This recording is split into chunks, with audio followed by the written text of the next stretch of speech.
Alright, so today I'm back with yet another chapter review. And today we will go over chapter 241, which is insane, so be sure to stick till the end because you don't want to miss it.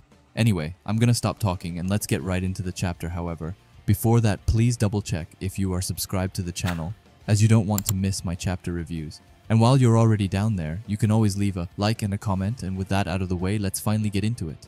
So we begin chapter 241 by seeing which teams are facing which. We see that Spain is up against Paris, and England is facing the mighty Ubers. Now what does this mean for Bastard Munchen?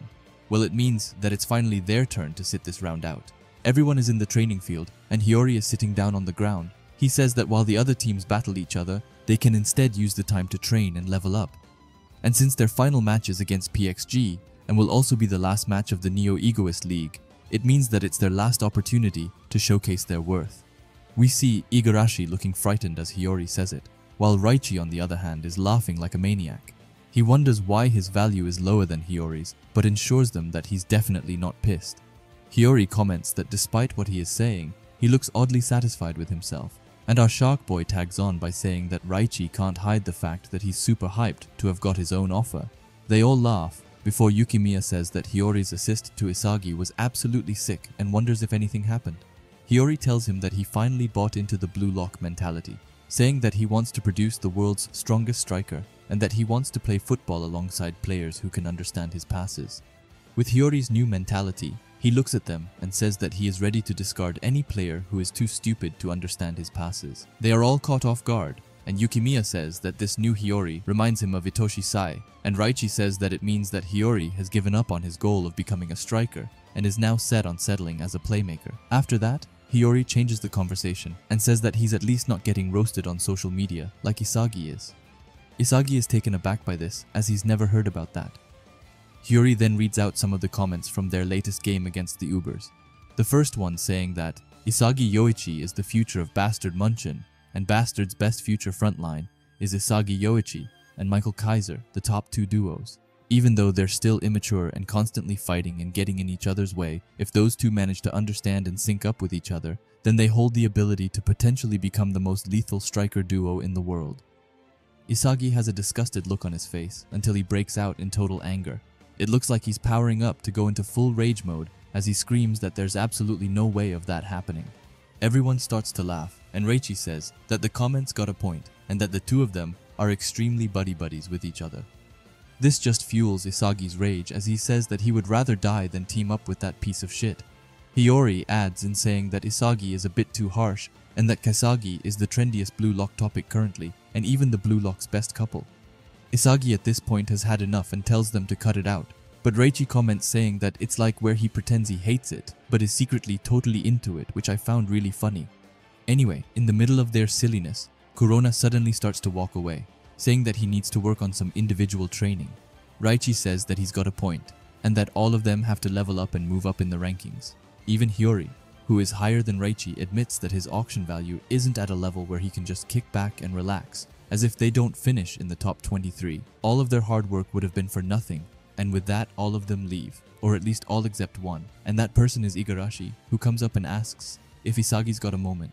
Isagi sees that Igarashi is looking really tense and asks him what's up. Igarashi says that he hasn't yet played in a match and that his total value is still 0. He looks like a lost puppy as he asks Isagi what he needs to do to survive. Isagi, shocked by this, doesn't know what to say.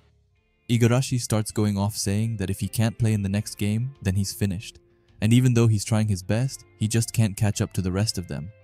He knows that he's got to force his way into the lineup, but everyone keeps getting bigger and bigger offers. He begs Isagi for any advice that he can give him, and even calls him the great Isagi Yoichi-sama.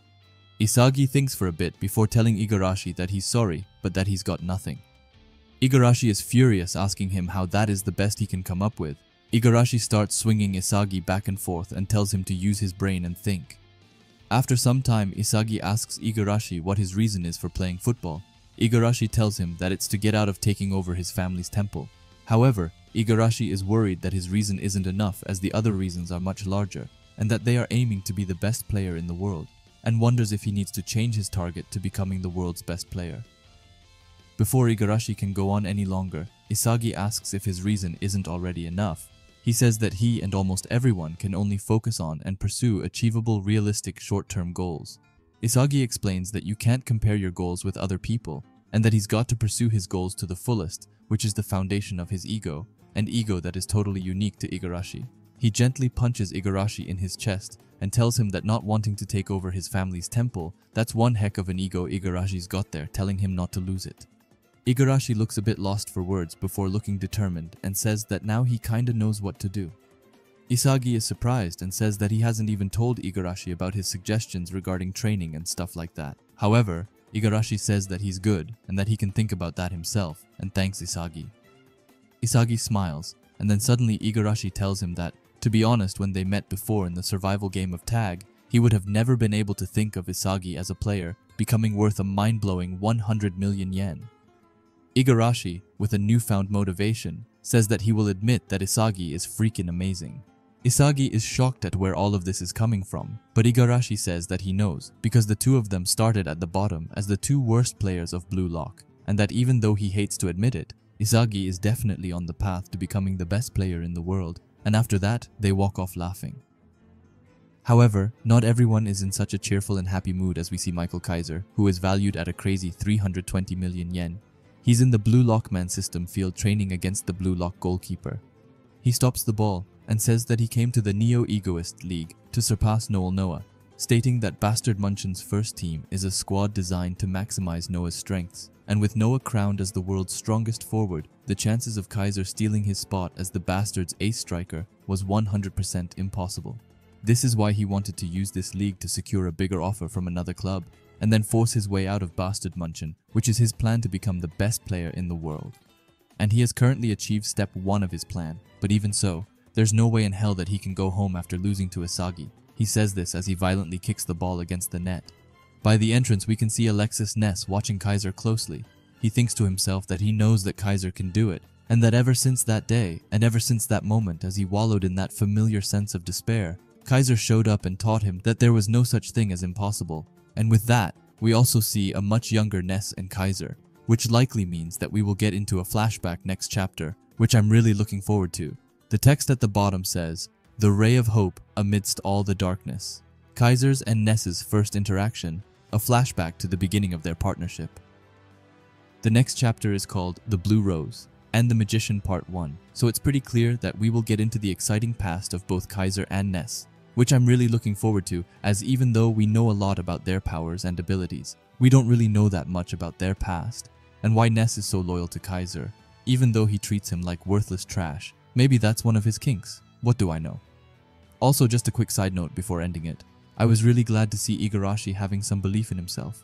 Even though I'm a pretty big Igarashi hater, I still don't want to see him go just yet, as that would be extremely sad, and I doubt that it's his time to go just yet. Also, I don't want to say that Corona was jealous, but it was a bit weird that he just walked away when they were having so much fun. I get that he got injured and has to train his strength back up, and I personally hope Noah prioritizes Corona before Hiyori in the upcoming match. But yeah, this is just my thoughts on it, and please leave your thoughts and theories down in the comments, as I love reading them.